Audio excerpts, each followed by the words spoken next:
From the News Channel 5 Network, this is OpenLine.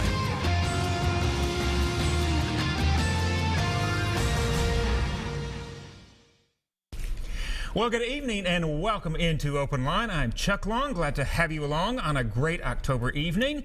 Really extra excited about this show tonight. Love fall, love Halloween, love all the holidays coming up, Thanksgiving and Christmas, so it's kind of like the trifecta. You know, you've got Halloween, you've got Thanksgiving, you've got Christmas. And we have the perfect guest to get us through Halloween and then Thanksgiving and Christmas and so on. This is going to be a great show. This is Fall Favorites and Your Health, Dyan Damron. She is an expert as far as everything goes about health and fitness and how to eat right, eat properly. Author, cook. You brought some things for us to try tonight, so this is going to be a lot of fun on the show. Yeah, I'm excited. Now, one of the things that we often talk about when, especially as Halloween approaches, is, you know, it's a fun holiday. Of course, Thanksgiving, Christmas, all of those are fun holidays, but we get so busy sometimes we don't exercise as much as we need to. We overeat. It's easy to do. People have candy all over their offices and that sort of thing. You're going to kind of guide us through the show this evening and tell us what's a healthy way that you can do this and still enjoy all the fall favorites. That's right.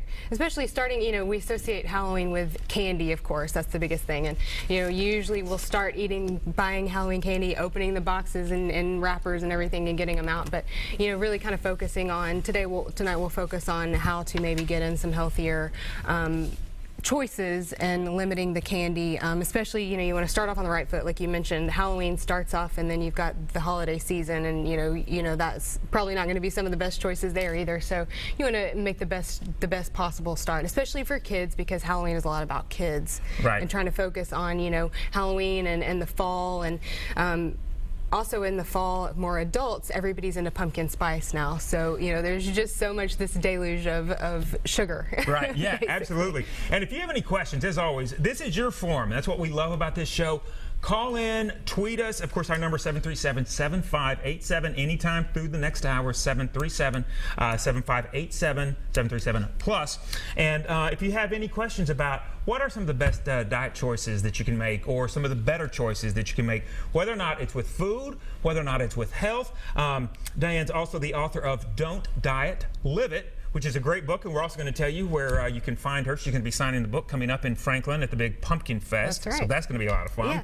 A lot going on with you. Yeah, a lot. Yeah. So you wrote the book, and now it's just going full guns ahead. Now, also, I wanted to mention, too, that you've got a guest blog on Music City Moms that's going to be coming up, too. Yes. Tell me a little bit about that. It was just posted today. It's on musiccitymoms.net, and I've got 3 recipes on there that are super fun. Just Halloween recipes, you know, before the kids head out to go trick-or-treating, kind of get some maybe good produce and some protein in there for them.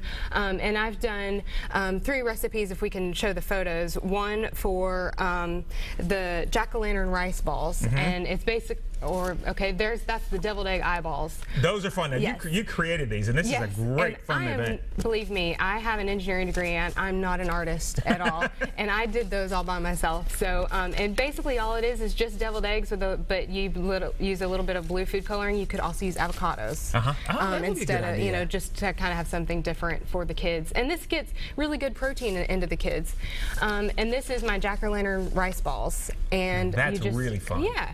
And basically you just use brown rice, and I use baby carrot food for half of the water, and that makes them stick together. And then that's just green bell peppers and olives. And then the next one is the spiderweb black bean hummus, and that's basically just using black beans and a little bit of yogurt to create a spider web, and then that's some more black olives to create a spider. And again, I did this by myself. That is great, and you know, that's what I like, is something that everybody can do. I mean, it's not like it looks like you're an expert, you know. I mean, you come off that way, but the funny thing about it is when you look at it, you're like, oh, I could do this too. Kids will love it. Parents are going to love it. This is, I tell you, so many great ideas. And none of those have any added sugar, so, you know, they can have some healthy snacks before they go out trick-or-treating, or even if you're an adult having a costume party, these are all great options. Yeah, and again, you make it healthy, but it's not like you feel like you're depriving yourself of all the fun and all the treats. So as we talk about the fall season, once again, if you have questions, if you have some comments, make sure you give us a call, 737-7587. That's all about fitness. That's all about great ways to eat healthy during these fall months, and then the impending, you know, winter months, and of course Christmas and all of that. One of the things, though, that I I think happens around Halloween is we eat too many empty calories. So kind of tell me about that. Yeah, and it's mainly, you know, again, starting out with the bags of candy. My recommendation is if you're going to buy candy for trick-or-treaters, you know, a lot of times you just want to have candy available, buy something you don't like so that you're not tempted, especially in the week leading up to it. If for some reason you do buy something that you do like, just don't open the bag until the day of Halloween. And I always say, you know, have a treat. It's Halloween, you're going to want some candy, so have a treat, but maybe pick 2 or 3 of your favorites, and especially if the kids go trick-or-treating, they come back with, you know, a pillowcase full of candy, you know, allow them to pick out a few that night, and then maybe say, okay, pick out, you know, 14 pieces, something like that, and allow them 1 per day for the next little while, and then that's it. You know, maybe let them, and it's good for kids to realize, you know, I don't need to have all this, I can donate it. A lot of times dentists will take it back, you can donate it to certain charities, things like that, we'll take that. And that's good, a learning experience for kids too. But, you know, you really, it's just gonna be a big sugar high and then a big sugar crash, and, you know, you really just don't necessarily need it. And avoid it, you know, again, it's kind of leading up to it. We could buy Halloween candy at 4th of July, basically, right. in the grocery stores. So just, you know, limit that. Don't have it in the house until you really need it. I think that's good advice too, saying don't get things that you really like, because when they're sitting around the house, if I have Snickers around the house or Hershey Kisses, things like that, I'm just going to eat them. Right. You know, I keep thinking, oh, people are going to like these at Halloween, but if they last a Halloween in my house, because I eat them all. So. And then if they do last and you give them away, then or you know, you give a few away and then maybe you don't have as many trick-or-treaters as you think, then they're left over and they're just staring at you. You Yes, know, they so are. just, you know, pick things that you don't like. And you don't want them to get old, That's so right. you know that's why you think, well, I've got to eat these.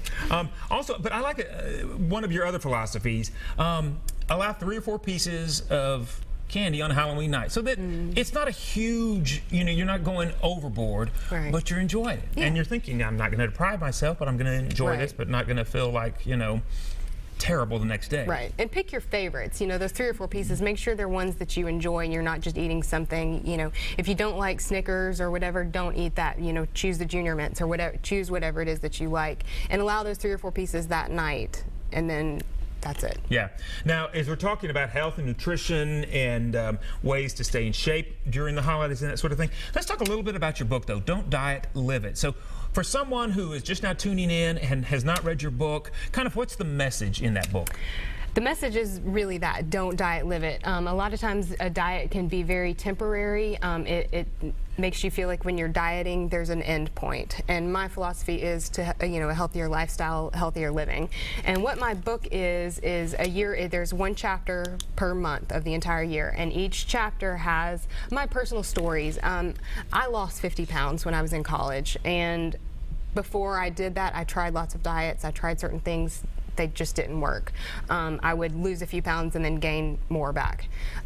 And when I was in college, I learned a healthier lifestyle through eating well, exercising, just being smart, and a lifestyle change. And so I have personal stories, you know, things that I remember about being overweight and how I kind of overcame that. And then each chapter also has recipes that are kind of seasonal, but you could make them year-round. For example, this month in October, it's kind of dips, like dippers and dips, and that can be applied for football or Halloween night, and then it's got some fitness tips in there too. So what I love about, we're going to go to the phone lines, but remind me to ask you about the dips, though. I want to make sure that we get the call. So I think Gay's on the line with us right now. Good evening. Glad you're joining us on Open Line. You have a question or a comment for Diane? Yeah, Dave, thanks for the call. I just had a question. Of course, y'all was talking about Snickers. Reese's is my weakness during Halloween, but anyway. I'm with you. Yeah, I hear you. I was wondering, I've quit eating biscuits and all that in the morning, and I don't drink coffee. Never have been a coffee drinker, but I drink a lot of caffeine during the day. I was wondering, I've started eating a lot of fruits, but after a certain point, I start, you know, getting a bad headache. I was wondering if yogurt good for breakfast and all that. What kind of yogurts are out there? And I'll hang up with them.